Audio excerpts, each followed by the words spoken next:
Bleeding purple and gold. From the heart of Los Angeles, this is the LakersNation.com podcast with your host, Trevor Lane. Hey everybody, welcome to today's show. As always, we are powered by CLNS Media and LakersNation.com, your one-stop shop for all things Lakers. Today's show is sponsored by SeatGeek. Just download the SeatGeek app and use the promo code NATION and you get $20 off your first purchase, whether it's concert tickets, sporting event, whatever. And you'll get a phenomenal deal because they actually rate all of their tickets based on what kind of deal that you're getting. So very, very cool stuff. Check them out, the SeatGeek app.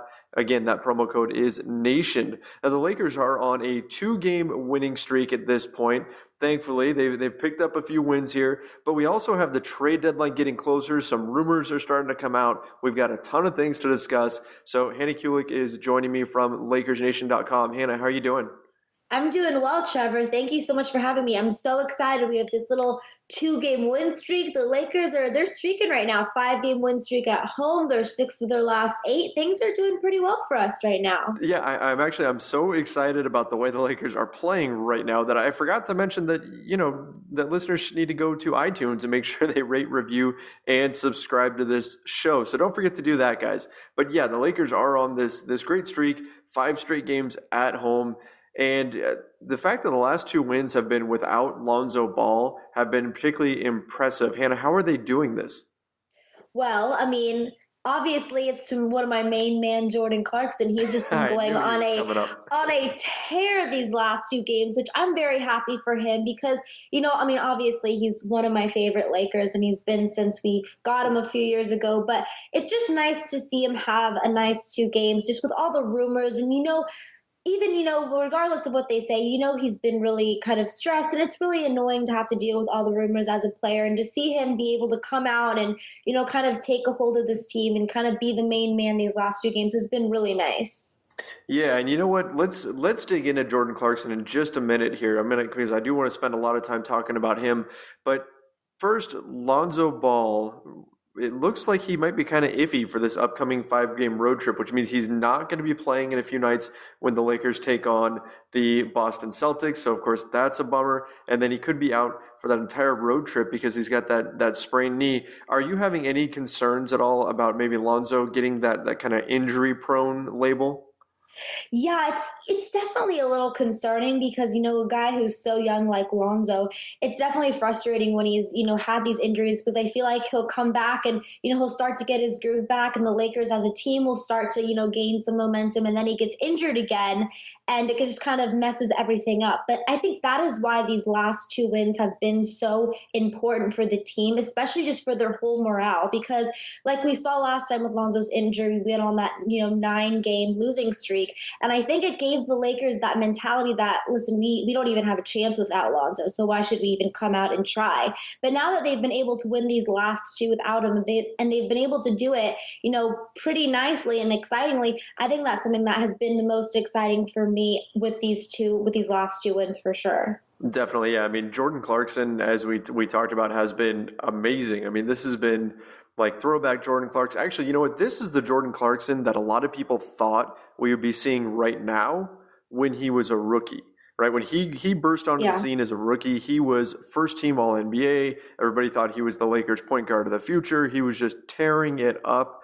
And we thought, hey, what's this kid going to look like in, say, 3 years? What's this kid going to look like in 4 years? And, well, here we are, and these last 2 games have been Jordan Clarkson on that level. He started off the season hot, then he dropped down a little bit, but against the Indiana Pacers, and I think I was even more impressed against the Knicks than I was against the Pacers in this big win.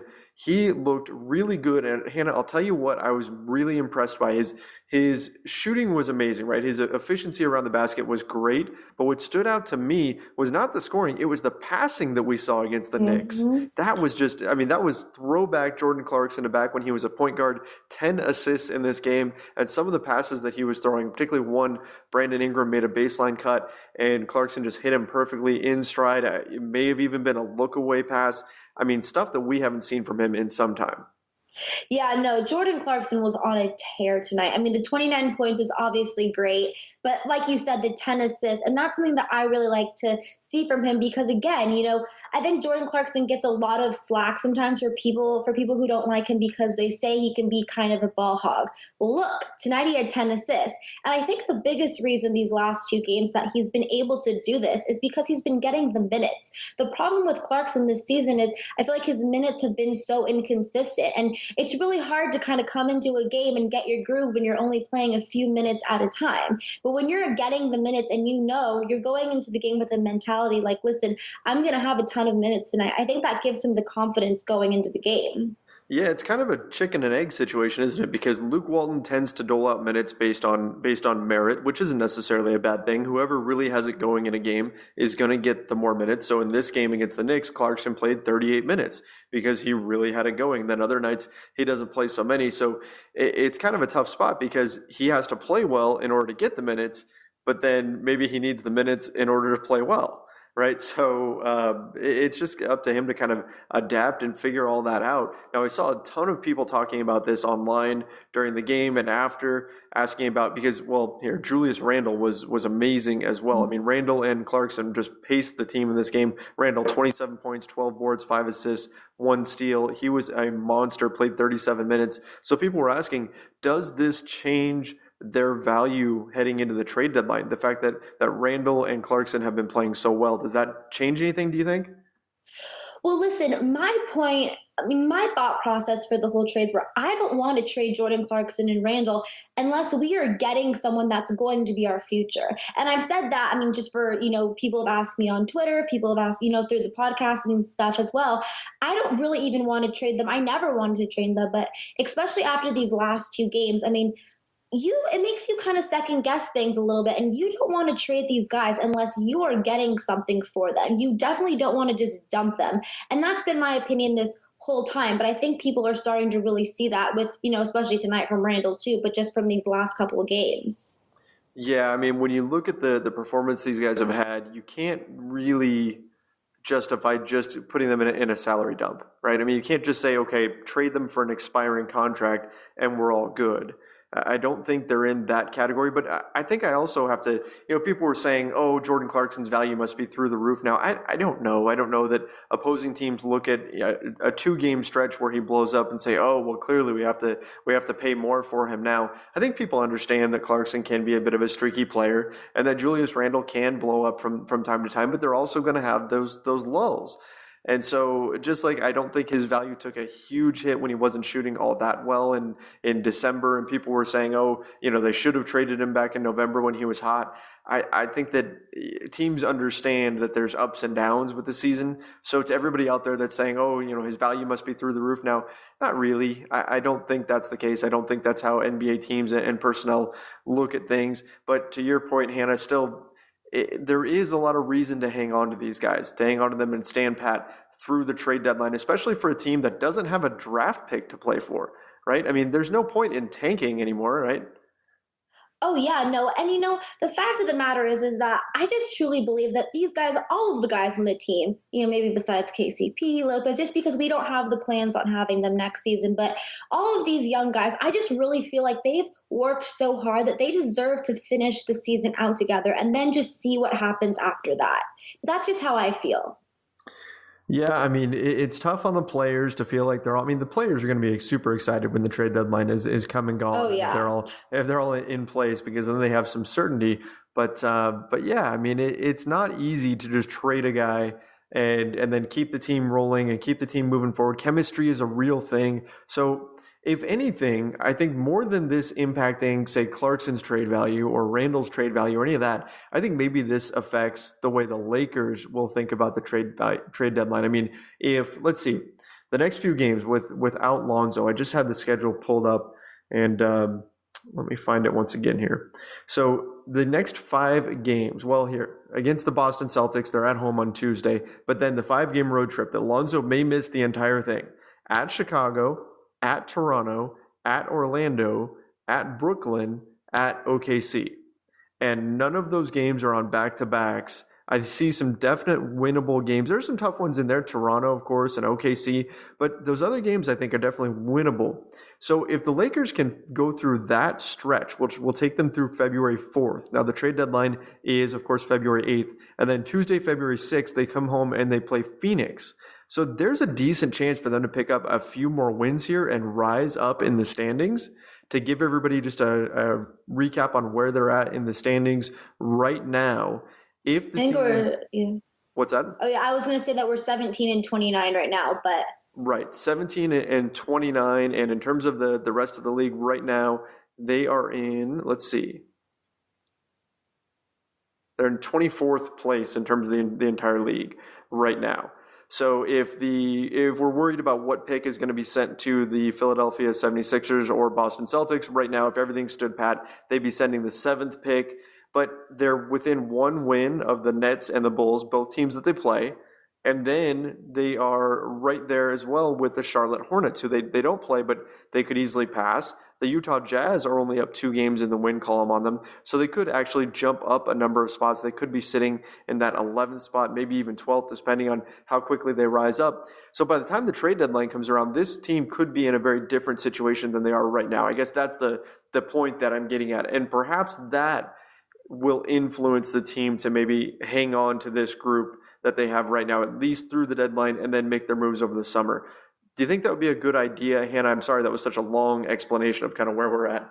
Oh, no, that's good. No, I think that's the best thing. And even Rob Pelinka even came out, I think it was today, and said that they aren't really rushing to make a trade by the deadline. And they're only going to look to move a player if they see something that'll, really make them, like if we're able to maybe, trade for, he didn't say this exactly, but like a Paul George or DeMarcus Cousins, if we're able to make a trade that is going to set us up for, our future. And I agree with that statement. I don't know if he's necessarily, 100% telling the truth on that. I think they always kind of, make those statements saying, listen, we're not really, we don't have any plans to trade.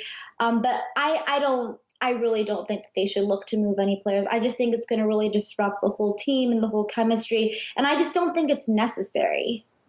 Okay. Yeah, I can see where you're coming from on that. And let's dig into that statement, to Rob Pelinka's statement in just a moment. First, I want to pause for just 1 second and talk about SeatGeek. Because buying tickets to sporting events and concerts can be complicated and confusing. Trust me, I've been trying to find tickets to Justin Timberlake for my wife, and it has not been easy. It's been frustrating trying to find different deals. But SeatGeek actually makes it very, very easy because they are the smartest, easiest way to get tickets to every type of live event. Whether you're searching for a last-minute deal, planning a night out, or need to find the perfect gift, SeatGeek helps you find the best seats at the best prices, fully guaranteed. There's nothing quite like seeing your favorite team or musician in person, and you get closer to the action and for a great value with SeatGeek. So I have the SeatGeek app on my phone, and I've been looking for these Justin Timberlake tickets. And so I tried a few different sites just to kind of play around with it and see what the difference is, because I've been using SeatGeek for over a year now. And I couldn't believe how frustrated I was and how quickly I was frustrated, because when I would find tickets, I would go to check out, and then I just get slammed by all these fees, and that ends up being way more than I thought, and then I got to go back out and try to find a better price. At SeatGeek, you don't have to worry about any of that. It's all just right there. It's the easiest way to shop for tickets. And the cool thing is, next to each set of tickets, they rate how good of a deal it is, so going into it whether or not you are getting a good deal. They save you time and money by searching multiple ticket sites to compare prices and find amazing deals, so you get the most bang for your buck. They grade every ticket based on value, and they help you immediately find the best seats that are going to fit your budget. Every purchase is also fully guaranteed, so you don't have to worry about getting ripped off. You can shop for tickets with total confidence. Make SeatGeek your go-to app. It is for me for finding the best deals on every type of ticket, from sports and concerts to comedy, theater, whatever. It's on there. So best of all, my listeners actually get $20 off their first SeatGeek purchase. All you have to do to get that is download the SeatGeek app, enter the promo code NATION right now, like Lakers Nation. That's promo code NATION. You get $20 off your first SeatGeek purchase. Go check them out. All right, Hannah. So Rob Pelinka, he did make a statement where he basically said that the Lakers aren't going to make any moves, I'm paraphrasing, but aren't going to make any moves that don't move them up the championship mountain. Do you think he's being genuine here, or do you think he is just saying that in order to kind of maintain leverage or perhaps get back some of the leverage that they lost when they made it very well known that they want enough cap space for 2 max free agents? I really hope that he means what he's saying, because I think that that's just the best case scenario, and I think that's the smartest decision for the Lakers. I'm not 100% sure if that is the case. I think they maybe are saying that to try to remain coy and to try to ease some of the players' kind of nerves and the tension maybe amongst the team. But I'm really, really hoping that that's the case, because I think that's just the smartest decision.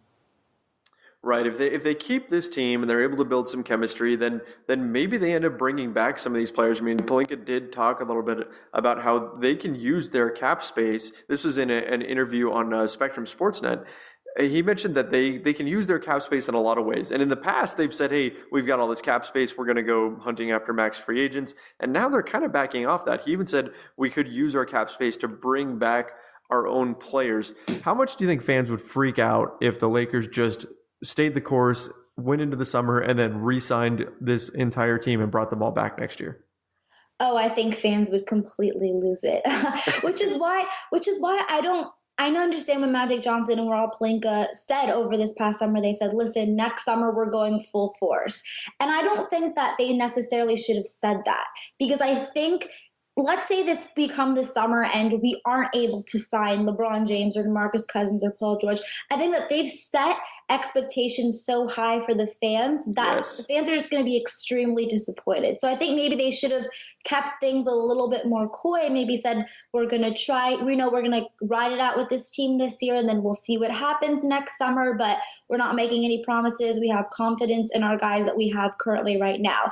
And then come the summer, if we were able to get, a big free agent, then it would have been really exciting. But when you make a statement like they said over the summer, saying pretty much, that they're guaranteeing this next summer to be a huge summer for the Lakers and almost guaranteeing getting, a LeBron James or a big NBA star, if it comes and they don't get someone, I think fans are going to be extremely upset, which I think they should be. Oh, yeah, agreed. I mean, I feel like we're almost kind of caught in a time loop here. This is almost like Jim Buss all over again. They didn't go that far. It wasn't like when Jim Buss said, hey, if we're not contending again, I'm going to quit, right? Or I'm going to walk away. Yeah. Right. And where he put that timeline on himself. But still, they've set up these expectations to be super high to where if they don't get LeBron James and Paul George, or LeBron James and DeMarcus Cousins, some combination of superstar players, and I'm talking about more than one.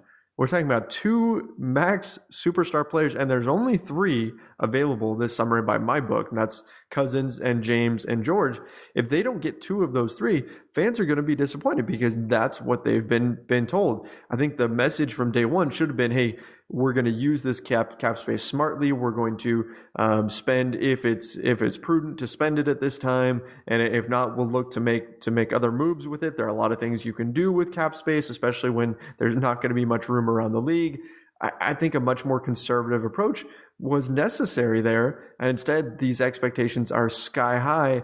So it's going to be interesting to see how that impacts their trade discussions, because if I'm another team and I'm going to be absorbing Jordan Clarkson's contract, I'm going to try to give as little as possible. And I'm going to say, hey, you guys have to make this move because you have to free up cap space. So I'm not going to pay a ton for him, right? I feel like other teams are going to use this to try to leverage the Lakers into giving them less than they would otherwise. And maybe that's what Rob Pelinka's comments are about, kind of trying to backtrack a little bit and maybe regain some of that leverage that was lost before. It's going to be an interesting summer for the Lakers, that's for sure, as well as the trade deadline, to see how they manage this, because I feel like they have put themselves in a really tough spot. Yeah, and that's why I've been so reluctant to want to trade, Randall or Clarkson or Nance, or really to want to trade anybody, just because every summer I feel like it's, there have been rumors that even way back it was like Kevin Love is for sure coming to the Lakers, right. And, Russell Westbrook's coming and LaMarcus Aldridge is coming. And then the summer passes and no one comes. And I'm like depressed, and it's, a whole thing. And so this summer I'm really trying to be realistic about it. And I'm trying to say, like, listen, it would be amazing if we could get DeMarcus Cousins, Paul George, LeBron James, whatever. If we can get someone, it would be amazing. But I'm almost going into the summer without was not expecting it, because I don't want to be disappointed. And that's why I don't really want to trade Randall. I don't want to trade Clarkson, because I'm nervous that the Lakers are going to trade those guys. And then come this summer, we're not going to get anyone. And then we're going to be left with a pretty sad looking team next year. Right. Yeah. If you trade those guys now and you don't get anything for them, let's say you just jettison them and you free up cap space, right? Like a big part of the D'Angelo Russell trade was that they were getting cap space that they could use this summer. Well, if they don't spend that on anybody, if they don't get anybody, then that D'Angelo Russell trade looks worse. Same thing here with if you trade Randall, you trade Clarkson, and you just get cap space in return, and then you're not able to use that on LeBron James or Paul George, then those deals look horrible. So you have to be really careful here that you don't go and make moves like that unless you know for sure that those guys are coming. And so it's going to be a tough spot for the Lakers to be in. Plus, I think that the Lakers, and I'm actually writing something about this for Lakers Nation right now, the Lakers, probably more than any other team in the league, have to have an exciting final stretch of the season. Like post All-Star break, this team needs to look fun. The young players need to really start to pop. They need to look like they could be something good, because heading into free agency, you don't want the vibe of a team that has just like coasted through the end of the season on fumes and they couldn't get anything done and they're terrible. They're losing all these games. You don't want that kind of stink on you when you're going and pitching free agents. Instead, you want free agents looking at this team and thinking, hey, one more piece and they could be something. I could be that guy to put them over the top. And so it's important that they finish strong, and that might mean hanging on to guys like Randall and Clarkson. Yeah, Trevor, I completely agree with you on that. I think how the Lakers finish off this season is so important, because like you said, if they're losing games and, things just look really negative over here and the team looks all out of sorts, why in the world would a guy like Paul George or LeBron James, why would they want to come and play for us? It makes no sense. But if, like you said, if they can finish out the season strong, win some games, look like they're fun, look like everything's, great, look like if they just were able to add in a few pieces that we would be ready to go, then that's a different story. So I think how the Lakers finish off the season is so important, and I'm actually extremely nervous about it. But I mean, so far it's okay, but I'm really hoping that they're able to just finish off strong and healthy. Hey, not to derail our conversation too much here, but something that I've seen popping up quite a bit. I feel like when Lonzo's out, I think health is important, and the Lakers need to get Lonzo in there. But when Lonzo's out, I'm jumping on board the start Alex Caruso train. Are you with me on that? I mean, hey, I was at that summer league game when he, went completely crazy. So, I have a soft spot in my heart for Alex Caruso for sure. But, tonight he played well. He had 9 points. He was really nice tonight. So, I think between him and Tyler Ennis, whoever starts with Lonzo out, it's fine. But, I have a soft spot in my heart for Caruso.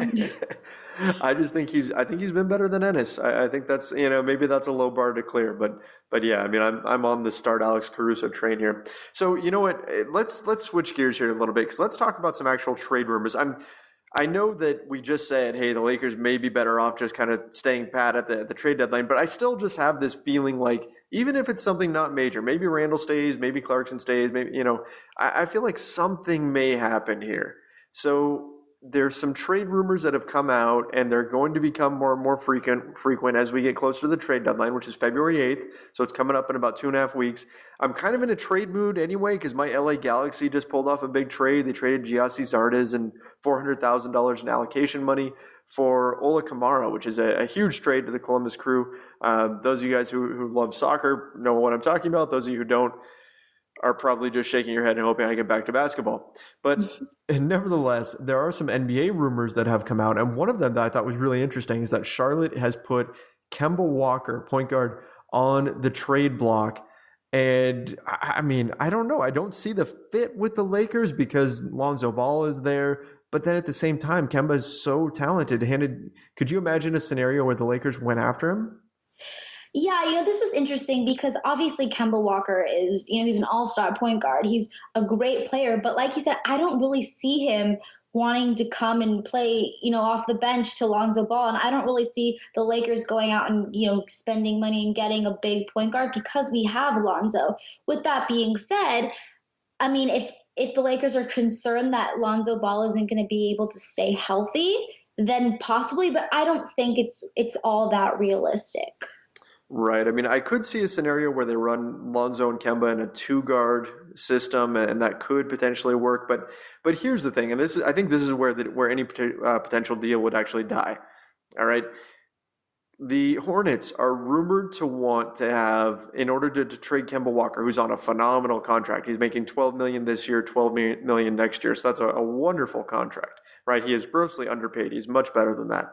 But Charlotte wants a team that in any Kemba Walker deal to take back one of their bad contracts. So we're talking about like Batum, who is making he's making like $24 million for the next like 3 years. I think he even jumps up to $27 million at some point.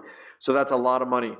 They want to take back a bad contract, plus in exchange for Kemba, they want a good young player or a first-round pick. I think that's where the Lakers hang up the phone. I think that's where a lot of teams hang up the phone. As good as Kemba is and as good as his contract is, I mean, the Lakers aren't going to tie up future cap space on a guy like Batum or something like that who's on a bad deal. They've got enough bad contracts as it is to worry about with Luol Deng.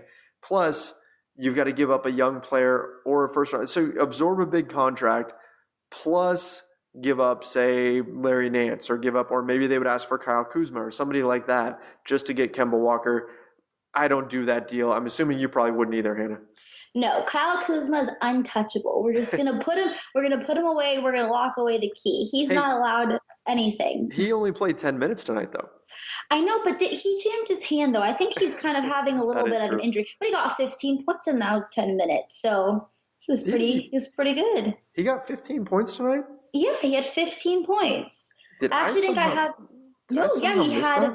15 points on 6 for 8 shooting. So he did. Yeah. I watched that game and I was thinking that he didn't score that much, but in 10 minutes he did have 15 points. Yeah. I completely missed that as an efficient outing from Kyle Kuzma. Oh yeah. They would have kept him in for 20. He would have gone for 30 for sure. Well, let's hang on to him then and not trade him for Kemba Walker. Definitely not. Definitely not. You ran a Twitter poll actually with these 4 guys that we're going to be talking about. And the guys that we're speaking about here are, we've got Kemba Walker, we've got Rodney Hood, DeAndre Jordan, and Derek Favors. And kind of interesting because in this Twitter poll, like DeAndre Jordan wins, and we're going to get into him in a minute, but a close second was Rodney Hood, got 33% of the vote. Can you rationalize that? Why would fans be so excited about Rodney Hood, who right now is coming off the bench for the Utah Jazz? Well, I think people really want Rodney Hood, and the fans are, are excited about this possibility, which I don't really think is going to happen either, if I'm being honest. But because he's a shooting guard, and obviously the Lakers need more shooting guards, he's averaging almost 17 points a game this season. He's shooting 38.6 from 3. Obviously, he's being a little overshadowed by Donovan Mitchell this season, which is why he's sent to the bench. He's going to be a restricted free agent this summer, but he's only getting paid. He has a team option on him for next year for only $3.5 million. So he's a really, really good player, and he's extremely cheap, which I think is why fans are really excited about him. And, I think he's a lot less expensive than Clarkson. I think Clarkson's a little bit better than him overall. But I think, Rodney Hood's a really good player, and only $3.5 million, that's a steal. Well, actually, I gotta jump in there because Rodney Hood actually has a qualifying offer for next season for $3.5 million. So his rookie contract is expiring. I think that's part of the reason why Utah is moving him. It's a similar situation it's the exact same situation as Julius Randle, just a little bit less money, where Rodney Hood, if you give him the qualifying offer, he then becomes a restricted free agent. So then you can keep him, but you have match rights on him anyway. You can match any offer that another team gives him. So I assume that Utah is in a situation where they see Donovan Mitchell as their 2-guard of the future, so they're going to keep him. So no sense paying Rodney Hood this summer. So yeah, if you trade for him, you're probably a team that wants to pay him. I get the appeal because he is a pretty good 3-point shooter. His defense hasn't been as good as it has been in the past this season. He's been not as great there. I feel like maybe he's focusing a little bit more on his offense because he knows he's heading into a contract year here. But I get it. The Lakers need shooters. I don't know if it's going to happen, although one possibility that I've seen is that the Jazz also want to trade Derek Favors. Now, I know in a perfect world, they're probably thinking, hey, we can combine Hood and Favors and get like a good draft pick or get a good young player or something like that. But essentially what's happened in Utah is they've figured out that Favors and Rudy Gobert don't work together. that Favors is actually better as a center than anything else. He's blown up since Gobert has gone down, or at least played reasonably well since Gobert has gone down, but together they don't really mesh. So maybe Utah looks to trade him. He's got a $12 million expiring. So this is where I think maybe the Lakers would have some interest. Favors has $12 million in an expiring contract. Rodney Hood's rookie contract is expiring, and that is right now a $2.3 million contract. So the thought in my head was something maybe around, say, Larry Nance or Julius Randle combined with Jordan Clarkson. The Lakers would be freeing up money for this summer, and they'd still be getting some talented players. What do you think about that? Yeah, that's an interesting scenario. I still don't necessarily think it's worth it, especially because I don't think we would plan on, we're not going to want to keep Rodney Hood if we're going to have to pay him the next year or whatever. And I don't think we're going to want to keep Derek Favors around. So, I mean, again, I'm just really reluctant to make a trade unless we're getting someone that's going to be in our future, because I just don't want to end up with, nothing for next summer. Well, my thought is that if you trade for those guys and say, Favors would just be a straight free agent, but Hood, you can make a restricted free agent. And maybe if things go south with LeBron James and Paul George and guys like that, then maybe you keep them around. But then again, I mean, you're probably better off in that scenario just hanging on to Clarkson and Randle, because I think I prefer those two over Favors and Hood. Yeah, I agree. And I actually think Clarkson's a little bit better of a player overall than Rodney Hood is, just personally in my opinion. But I mean, I guess that's an option, but I kind of agree with you. In that case, I'd rather just for sure stick with Clarkson and Randle. Oh, hey, I'm on Randle Island. Yeah. You love Randle. Yeah, I like Randle a lot too. He's been phenomenal. So I'm definitely in favor of hanging on to him. If it was Nance and Clarkson, maybe I would consider it, but even Nance has been playing so well lately. Yeah. It would be tough to pull the trigger on that. Well, last guy we need to talk about here, DeAndre Jordan. Now, the LA Clippers, the tenants in Staples Center, that crosstown rival of the Lakers, they've got DeAndre Jordan, and the Clippers are kind of in an interesting spot here because they're sitting in the 8th seed right now, but the Denver Nuggets are breathing right down their neck for that spot. The Utah Jazz aren't completely out of the race either. Of course, the Clippers aren't that far from the New Orleans Pelicans for the 7th spot, so they're kind of in the mix there. It's going to be interesting to see how they do this, because Lou Williams has been absolutely blowing up for the Clippers. He's been playing well. He's got trade value. DeAndre Jordan has trade value. Do the Clippers just go ahead and trade those guys and bow out of the playoff race? Or do they kind of try to keep them and continue to push and hope they make the playoffs? We'll see. But let's say they try to trade DeAndre Jordan. Let's say they move him. And the Cleveland Cavaliers have been a team that's been interested in him. But he's got a $22 million contract right now. He has a player option for next season. He does turn 30 this coming July. He will be a free agent this summer, almost certainly, assuming he declines that player option. Hannah, do you like DeAndre Jordan for the Lakers, and would you try to trade for him, or if you do like him, or would you try to just wait until free agency? I absolutely would not. I don't think I want to trade for DeAndre Jordan. Listen, I understand fans are excited about him. He won our poll. Fans really want us to get him for some reason. But I think that's because of his defense. And fans are thinking, if we bring in DeAndre Jordan, our defense is going to be, much better. He's a really good rim protector. But, like you said, he's making $22 million this year. He's making $24 million next year. I just don't think, in my opinion, he's worth that.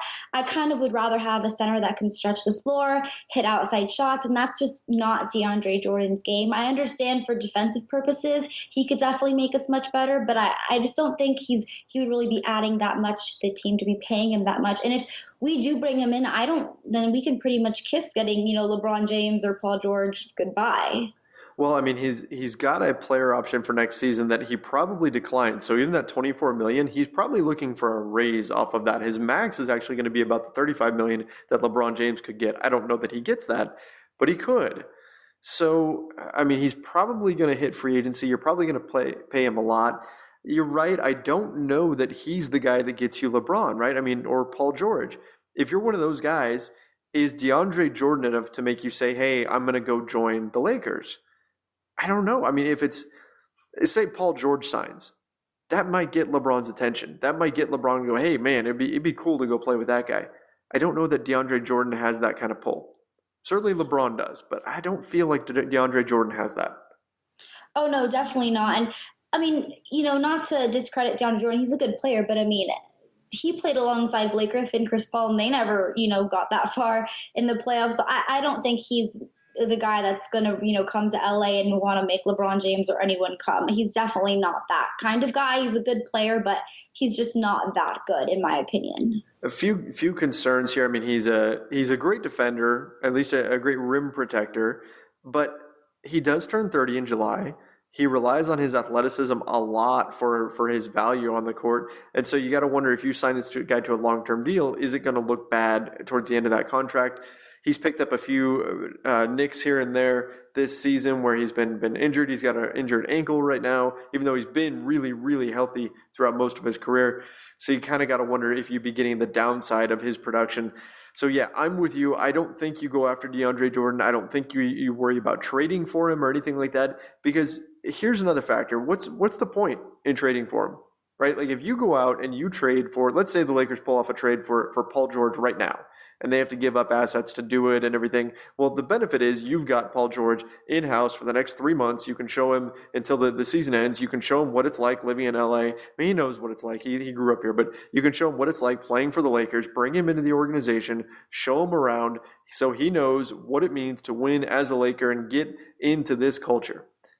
I don't think you need to worry about that with DeAndre Jordan, because he's been a Clipper for his entire career. He's seen all of this up close and personal. He knows that LA is a Lakers town. He knows what it's like being kind of the second-class citizen team of Los Angeles. He understands the boost that you would get by being a Laker. So I think that added benefit isn't there with a guy like DeAndre Jordan. So again, I'm with you. I say you don't trade for him. Maybe he's a backup option in free agency, but that's about as far as I would go.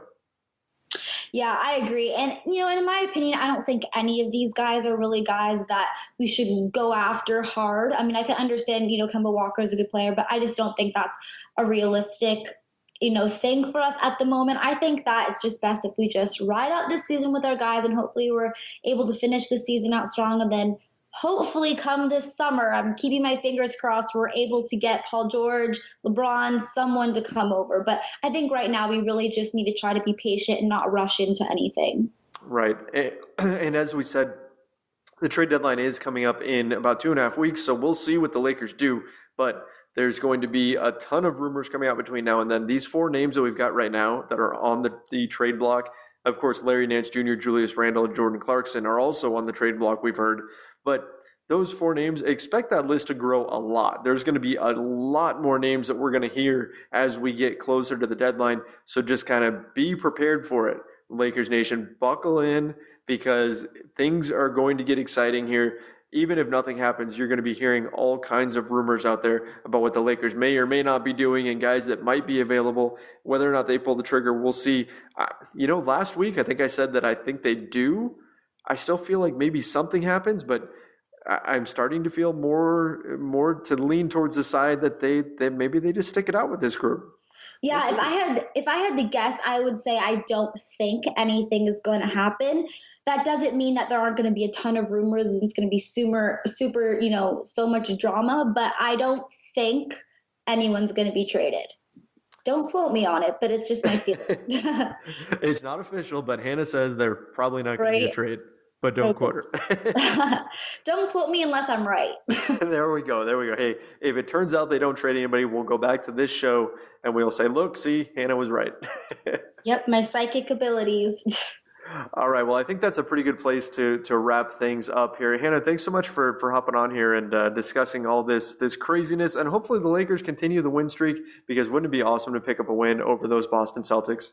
Oh, it would be amazing. I'm so excited. Actually, I'm going to try to get tickets for the game, so hopefully I'll be able to go. All right. Well, bring some luck to the team.